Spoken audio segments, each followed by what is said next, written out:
नमस्कार दोस्तों, कैसे हैं आप लोग। आज हम लोग बात करने वाले हैं बिहार में जो शिक्षक भर्ती की प्रक्रिया चल रही है उसमें बहुत सारा अपडेट आया हुआ है। चाहे आप प्राइमरी के लिए हो, माध्यमिक के लिए हो, उच्च माध्यमिक के लिए हो, सबके लिए अपडेट आया है। रिजल्ट आए हैं, काउंसलिंग का डेट आया है, डिस्ट्रिक्ट वाइज डेट आया है, सब्जेक्ट वाइज डेट आया है। बहुत सारा अपडेट आया है और आपने भी बिहार में शिक्षक भर्ती की प्रक्रिया में शामिल हुए हैं। साथ ही साथ आपको बता दें, डॉक्यूमेंट्स अपलोड करने का भी मौका मिला है आपको। सारी जानकारी देंगे आपको जो सबके काम आने वाली है। आइए हम वीडियो को स्टार्ट करते हैं। सबसे पहले आपको हम बता दें कि आप अपना रिजल्ट कैसे चेक करना है। तो रिजल्ट चेक करने के लिए आपको www.bpsc.bis.nic.in पे आप जाएंगे। गूगल पे तो आपको एक वेबसाइट ओपन होगा और वहाँ से आप सब्जेक्ट वाइज अपना जो रिजल्ट है डाउनलोड कर लेंगे। अगर उसमें आपका नाम आया है तो बहुत बहुत आपको बधाई। नाम नहीं आया तो बिल्कुल होपलेस नहीं होना, वेट करना है अगले लिस्ट का। और साथ ही साथ आपको ज़्यादा अगली जो वैकेंसी आ रही है उसका भी तैयारी करते रहना है। तो आइए, सबसे पहले कहा गया कि जो रिजल्ट जारी किया गया इसके साथ जारी किया गया, अगर आप किसी भी तरीके का आप कोई दिक्कत हो जाती है, यानी अगर आप शैक्षणिक योग्यता प्रशैक्षणिक योग्यता अगर नहीं उपलब्ध करा पा रहे हैं तो आपकी जो है उम्मीदवारी असफल माने जाएंगे। इसलिए कहा जा रहा है, आवश्यक है कि अभ्यर्थियों द्वारा ऑनलाइन फॉर्म भरते समय अपलोड किए गए कागज दस्तावेज को डाउनलोड कर सत्यापन के समय जो है आपको अभी एक मौका मिलेगा। आप जहां रिजल्ट डाउनलोड करेंगे वहां से आपको जो है आप जो डॉक्यूमेंट्स अपलोड किए हैं उसको आप डाउनलोड करके उस डाउनलोड ओरिजिनल के साथ आपको उपस्थित होना होगा काउंसलिंग के लिए जब आपको बुलाया जाएगा। अभ्यर्थियों द्वारा अपलोड किए गए सभी दस्तावेज पर डाउनलोड करने पर स्वतः रजिस्ट्रेशन सहित वाटरमार्क अंकित होगा। वाटरमार्क आप समझते होंगे, जैसे नॉर्मली जो आप कई बार देखे होंगे कि किसी इंस्टीट्यूट का, किसी वेबसाइट का जो पेज निकलता है ना, तो उसके अंदर हल्का हल्का सा, जैसे यहाँ पे देखिए मेरे चैनल का नाम है एजुकेशनल, तो वहाँ पे हल्का हल्का एजुकेशनल लिखा रहेगा अंदर अंदर अंदर, जिसे आप मिटा नहीं सकते हैं, आप उसको ऐड ऑन नहीं कर सकते हैं।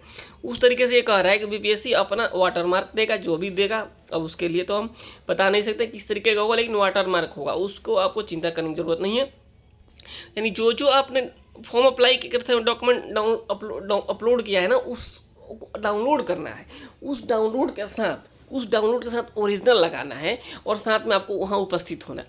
अगर ये देखिए, अतः उक्त परीक्षा से संबंधित सशर्त रूप में सफल अभ्यर्थियों को सूचित किया जाता है कि ऑनलाइन आवेदन करते समय ऐसा कोई भी वंचित शैक्षणिक प्रशैक्षणिक अर्हता संबंधी प्रमाण पत्र आयोग के पोर्टल पर अपलोड नहीं किया गया हो तो वैसे अभ्यर्थी राजपत्रित पदाधिकारी से दस्तावेजों को सत्यापित कर पुनः शिक्षा विभाग बिहार पटना द्वारा निर्धारित तिथि तक आयोग के पोर्टल पर अपलोड करेंगे। यानी आपको एक और मौका मिलने वाला है।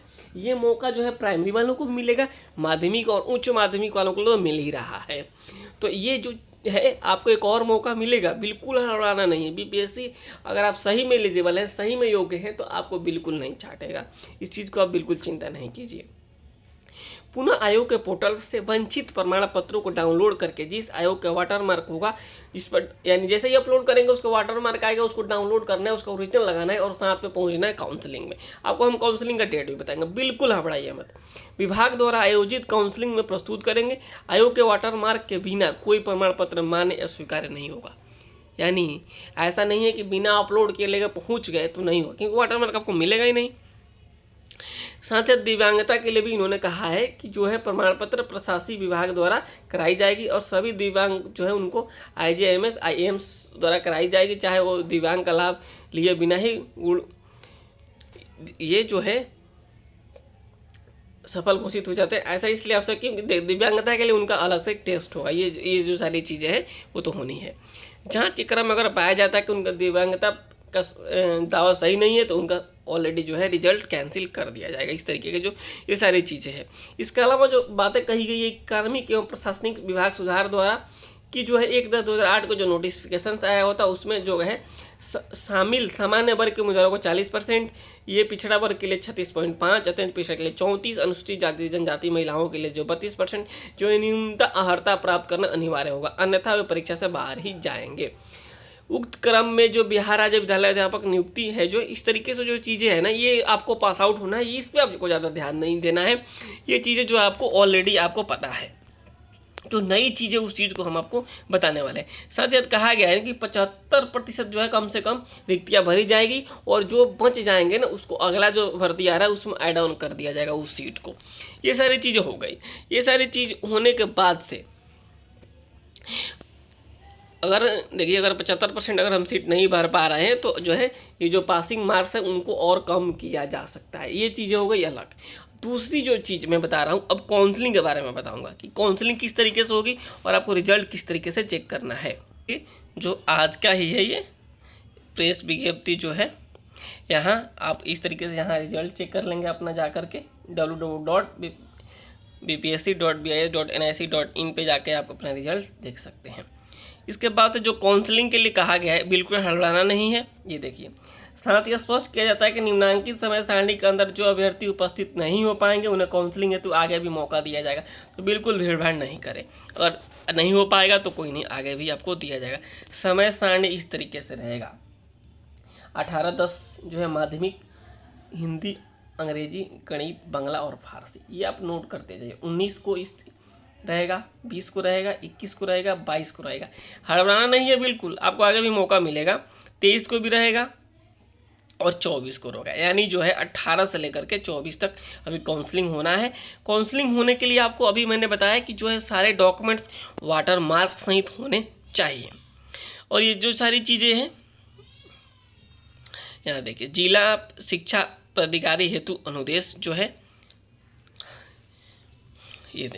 ये है किस तरीके से जो है पटना में कहाँ रखा गया है, कहाँ पे होगा काउंसलिंग, नालंदा में कहाँ होगा, DRCC नालंदा, भोजपुर में, बक्सर में, रोहतास में, कैमूर में, गया में, जहानाबाद, अरवल। इस तरीके से जो है ना सारी चीज़ सभी विषय का काउंसलिंग के लिए यहाँ पे आपको जाना होगा। जहानाबाद के अरवल, नवादा, स्क्रीनशॉट ले लीजिए आप अपने डिस्ट्रिक्ट वाइज।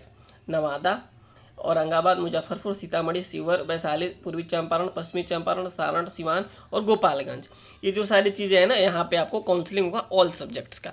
तो आप इसका स्क्रीनशॉट ले लीजिए, मैं इसका PDF का लिंक भी दे दूंगा, आप वहाँ से डाउनलोड कर लेंगे टेलीग्राम ज्वाइन करके। यानी हो गया ये सारण, सिवान, गोपालगंज के बाद से हम देख लेते हैं। यहाँ पे देखिए दरभंगा, मधुबनी, समस्तीपुर, सहरसा, सुपौल, मधेपुरा, पूर्णिया और अररिया।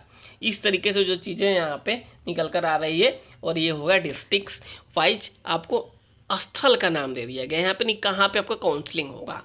इसके अलावा जो चीज़ें हैं यहाँ देखिए, अररिया, किशनगंज, कटिहार, भागलपुर, बांका, मुंगेर, शेखपुरा, लखीसराय, जुमई, खगड़िया और बेगूसराय, यानी पूरी जानकारी यहाँ पे आपको मैंने दे दिया कहाँ कहाँ होगा। बिल्कुल भटकना नहीं है आपको, एकदम आपको पूरी जानकारी होनी चाहिए।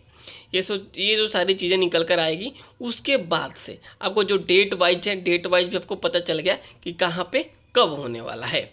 यहाँ देखिए आपको डेट भी पता चल गया कि कहाँ पे कहाँ वाला। और 23 तारीख को जो है आप अपने डिस्ट्रिक्ट में और वहाँ पे पहुँच के काउंसलिंग करा सकते हैं और रिजल्ट चेक कर सकते हैं। किसी भी तरीके कोई डाउट्स हो रहा है तो आप हमें कमेंट्स जरूर कीजिए। मिलते हैं आपसे अगले वीडियो में। और जी हाँ, आपसे अनुरोध है कि अगर आप अगला अपडेट चाहते हैं तो हमारे चैनल को सब्सक्राइब जरूर कर लीजिएगा। मिलते हैं आपसे अगले वीडियो में, तब तक के लिए नमस्कार।